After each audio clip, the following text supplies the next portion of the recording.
In-announce ni Ate Chris sa Chris TV na approve ako, di umano, kung may mangyari daw sa kanila. Eh, if kung meron naman, why not? Ang sabi lang naman nila, pagkatapos na lang ng eleksyon. Hindi Kim Chu at Maha. Hindi talaga. Grabe. Ito, patuloy ang Love is in the Air dahil patuloy nga na pinapakilig na Sir Chief at Maya ang kanilang mga fans. Isa ba kayo doon, mga nanay? Sa episode kahapon, biglang umiwas si Maya kay Sir Chief matapos siyang halikan nito. Umiwas pa, pero itong si Sir Chief, masayang-masaya ang mood. At namili pa ng pabango na gagamitin dahil makikita si Maya. Nagpabango ka pa, ha?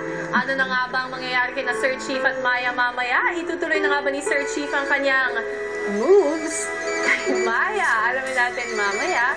So, be careful with my heart. Naku, dapat memorize nyo ito.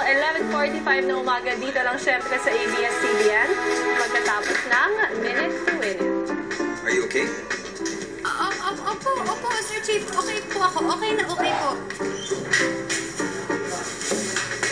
So, pupunta ka na?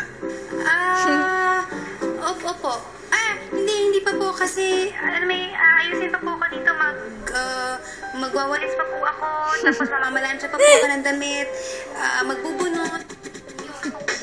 Ayun, yun na muna ang latest sa showbiz. Balik sa inyo. Maraming salamat sa iyo, Bianca. Para sa karagdagang balita, maglagon sa abs.cbnnews.com o i-text ang